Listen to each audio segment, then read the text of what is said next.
Hey, good evening, guys. Keith Belvin here, and I'm looking roughed off. I'm tired. That's from getting the workout in, but I'll get cleaned up in the morning. But I wanted to share this with everyone tonight. I'm starting to do more videos on my blog, just discussing the various subjects that I deal with when counseling or mentoring or just helping people with their problems. And with today being Father's Day, I figured it'd be a good time to have a brief discussion. I'm trying to keep it brief. Brief, excuse me. First and foremost, let me say this to any of the men that are watching: Happy Father's Day.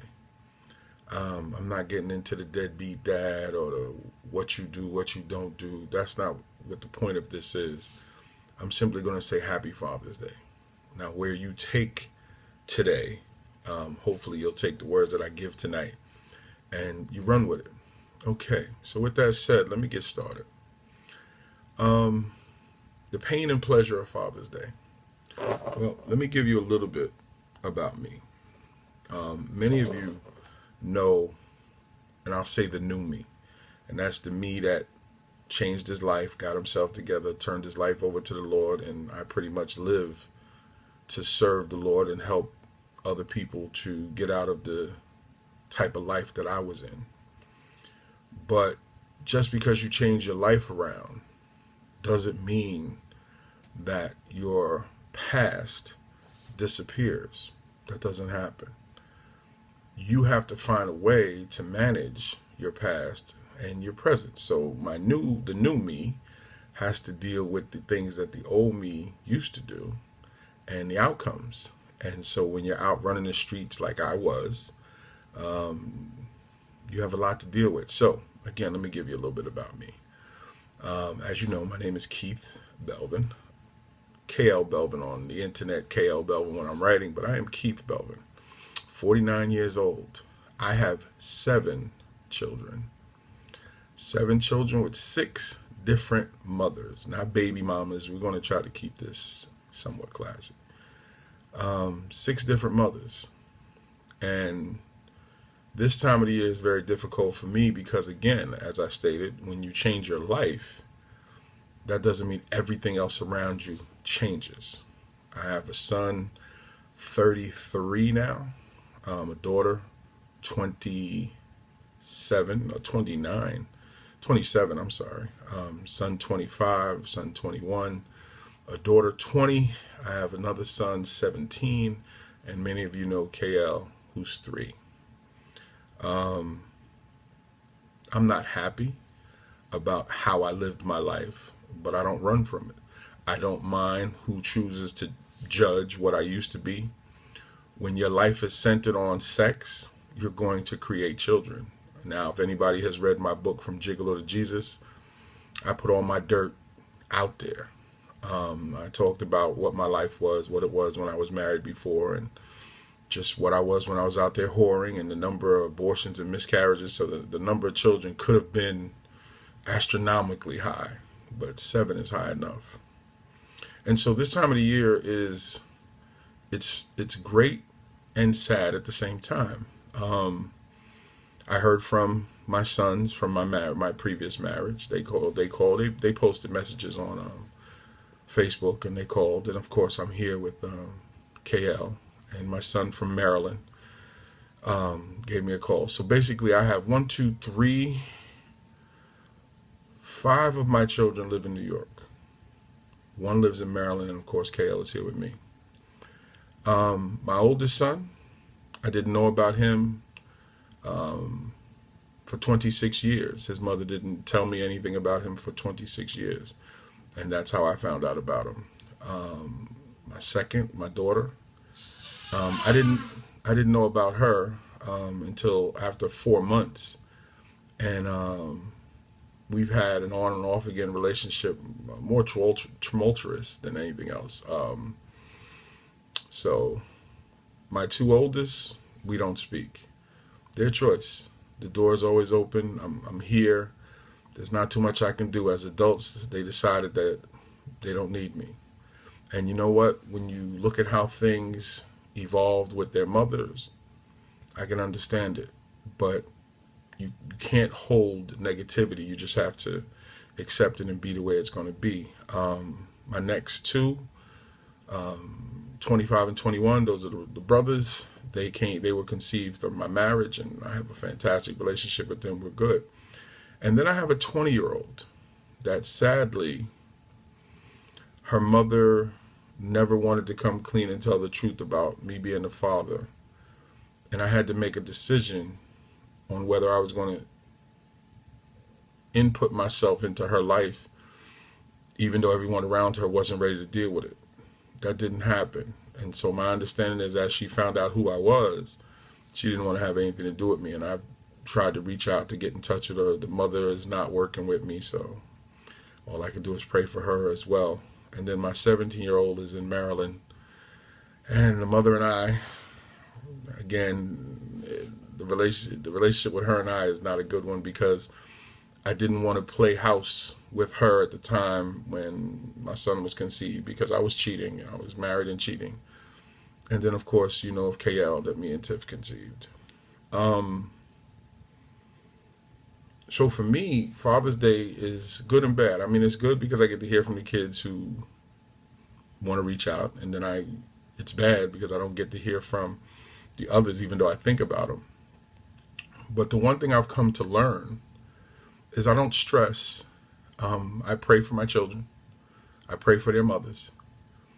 And the one thing that you have to realize, and I discuss this a lot when I'm out, when you make multiple children with multiple women, you can't love them all the way you would like.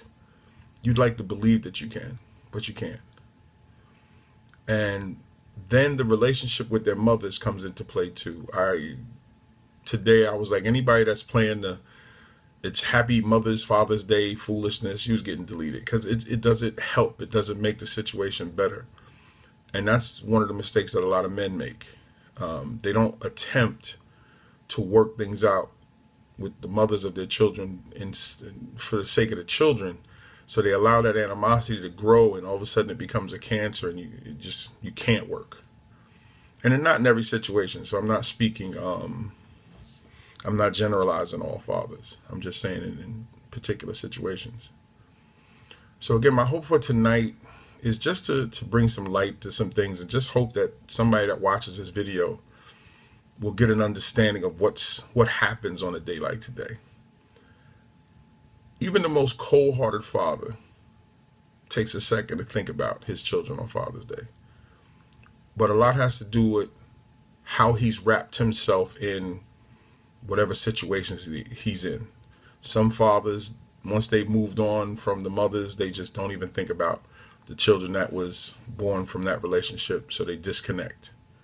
It's wrong. It's what they do.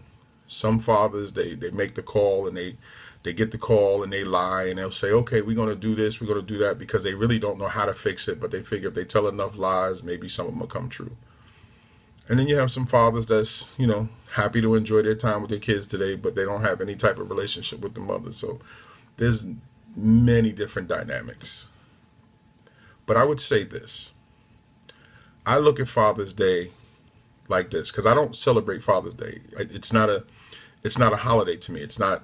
I feel a father's supposed to do what he's supposed to do daily. I don't celebrate any of the American holidays, because to me as a Christian, a lot of stuff I'm supposed to do daily. So taking one day out to celebrate my mom is foolish. I celebrate my mom daily. I talk to my mom often. Same thing with Father's Day. But if you're going to look at Father's Day, look at it as a springboard to change. Look at it as an opportunity to say, you know what? Let me start today to try to repair things with my child. But don't try to repair things with the child if you haven't fixed things with the mother. Try to find a working platform where the two of you could at least be cordial for the sake of the child.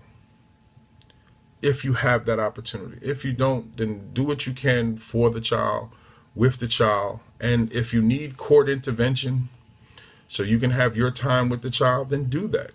Don't make excuses. I was a job coach. I was a life coach, in Manhattan, working with men who were mandated by the courts to only see their children in a secure location. And as their coach, I would sit down and talk to them before and after the visits. And what I explained to them is sometimes you might have to give up 17, 18 years to get back the next 40 or 50 or 60 years with your child because you placed yourself in a situation, or the mother has placed you in a situation with the courts. But you got to do something. And the one thing about children is they're resilient. They bounce back. And if you do the things that you're supposed to do and just do what you can, a child will figure it out. Even if the mother is throwing poison and salt in the game, if you stay consistent and do what you're supposed to do, your child will start to figure it out. I'm going through that with my 17-year-old now. He realized that for 17 years, everything that's been said to him about me has been a lie. But I wasn't going to try to do his mother dirty. I was simply just going to be there for him. And I explained to him the first 7 years, I was lied to. I didn't even know you were in the state. But that's not your fault, because as I told him, I should have fought harder. So once I had the opportunity from age 7, well, then I'm going to make these last 10 years hold up. And that's what I did. And we're in a good place. Even though the mother and I, we don't have that type of relationship. And I'm trying to do my part. I also want to say this to the fathers. Please do not think child support is a replacement for you being there. It's what you're supposed to give. And ladies, don't give me I'm not taking nobody to court. You should. And even if you don't want to use the money, put it in a trust. Put it in something for your child that when they turn 18, this is what your father gave you. Don't let ego and pride keep you from any advantage that it's going to give you to help make your child's future brighter. So I would say this to anybody watching, especially fathers. Father's Day is a fantastic day to push forward to try to heal some of the pain, even some of your own pain. You can't go back and change what you did. I don't try. I leave the door open for my kids if they want to reach out. If they ever call. I think the last time I see my 2 oldest was 2 Christmases, or I'll say that was, this is 2017. So it would either be Christmas of 2015 when they last came to my house. And we were good. Haven't heard from them since. I've tried to reach out, but it's okay. I pray for them. So the fathers watching, use today as a springboard. Listen, everybody's in a festive mood and mothers are maybe not as hard today. Use today as an opportunity to make a call, humble yourself and say, listen, can we work on something? Sometimes you got to bite that bullet because it's going to be better for the child. And do what you have to do. And if you have multiple children, then pick a different day and make it about the child. You created them. And you got to take a lot of self-judgment off the table. People are going to judge you no matter what. I don't stress what people think about me. I've had people say all type of things about me. Listen, I tell them, read my book. And from Gigolo to Jesus, I put down everything that I was, what I did, how nasty I was, and my regrets. But all of that was necessary for me to be right here, right now, in a position not only to help myself, but to help the people that need help.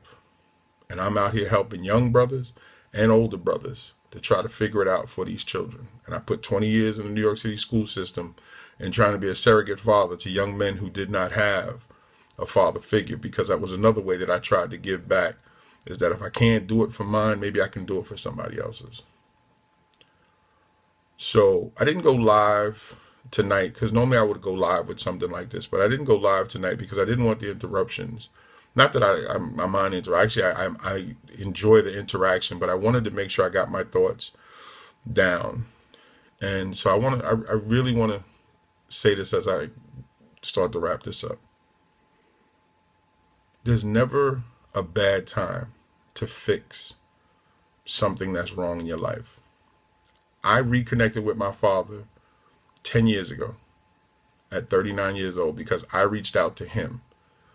And I said to him, if you don't want to have anything to do with me, that's fine. I just want you to know who I am, and the door is open if you choose to walk through it. I sent him an email.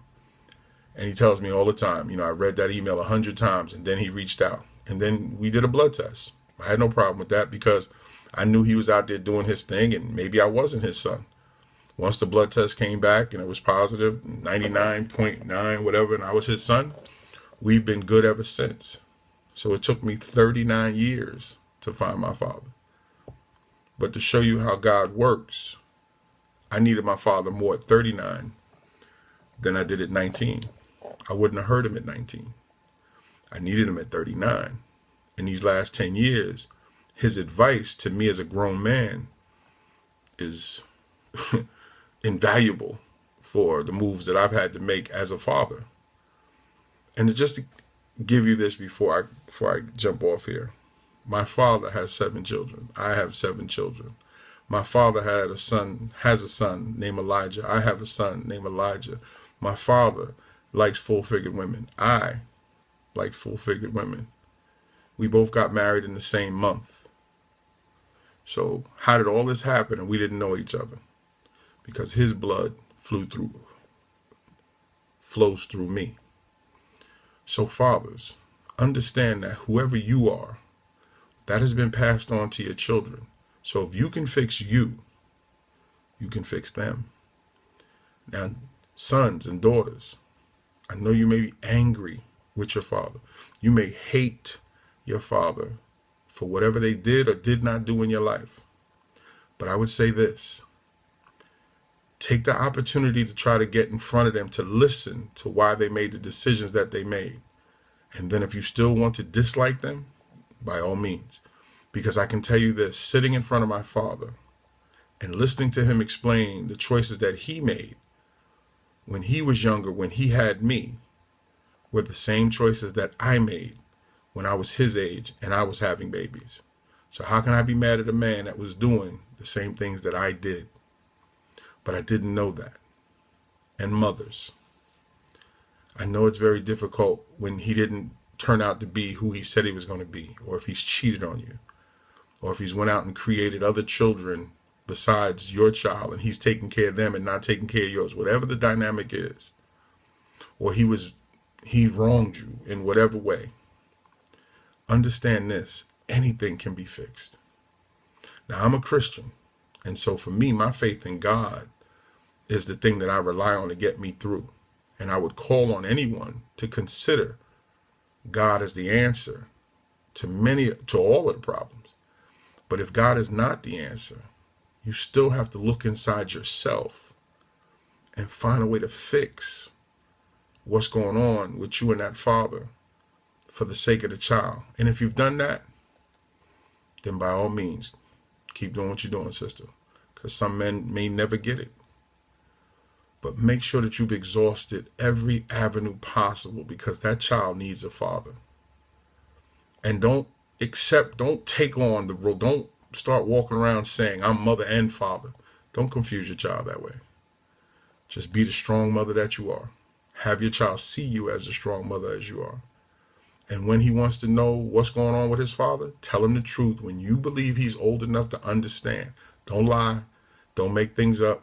And don't down him just to down him. I see a lot of negativity. Don't let your child see that. Don't let your child think that's what the outcome of relationships are. Explain it to him. Explain to him what role you played in things being negative. And if you played no role into it, explain what the father did, but then explain what you would have liked to have seen from the father. So if it's a male child, he can get an idea of what he's not supposed to do and what he should be. And if it's a female, what type of man she doesn't want. Take animosity and anger off the table. That's one of the reasons why the Christian faith can help with that. Because the fact that you have to love, even in some very difficult times, it gives you something to focus on. But again, it may not be for everybody. I would like to believe it is, but if it's not, I understand. So as I end with this, my prayer, or my prayers for anybody watching, is that any void, any hole that has been left open due to a lack of a father, the lack of your child's father or children's father, whatever void is there, that you take today to start to try to repair it, to fix it, to just make it something different. Start with yourself. If there's still some animosity there, let it go. Fathers, if you're trying to figure out what to do, just do something. Just reach out to the mother and say, can we start today? But don't do it if you're not ready. Don't play with her emotions. Don't play with your children's emotions if you're not ready to step up and be a father. But trust me, every child needs a father. Every child. I don't care what age. As I told you, I was 39 and I needed my father. So what I would say to you is take opportunity like today when everybody is festive and everybody is in that mode and make it happen. And to the children, no matter what age you are, who's missing your father, or wondering why your father didn't care, or why he doesn't talk to you, or why he's not there, I don't have the answers to that. But what I would say is, as you mature, search for those answers. Have that conversation, but try to have that conversation without malice. And what I mean by that is try to have that conversation with an open mind and an open heart. Listen to what they say. And if it's BS, you'll know. And if you just can't get yourself there to love them, then wish them well and go about your business. But give yourself an opportunity to heal by sitting across from your father and hearing what he has to say about why he has not been in your life. You owe it to yourself. So again, I hope that all of you watching this video, all of you that have stopped by my blog tonight, I hope that you'll go back and look at some of the other things that I've done. I've been on the radio a lot, and I'm trying to build something. I'm not exactly sure what it is, but I'm working on the counseling thing. I finished school in December. I'm working on building a new business where I can actually counsel folks professionally. I have a couple of clients now. I'm still writing the books. I'm behind in my writing right now. I'm not even gonna lie. I'm behind. The relationship book and Lukewarm Saint should have been done, but I've had a lot on my shoulders, but I'm getting it done. So please stay on the lookout for that. Our Bond is our gift. An interpersonal look at relationships is my relationship book that I'm writing. Lukewarm Saint 2 is the part 2 to Lukewarm Saint 1.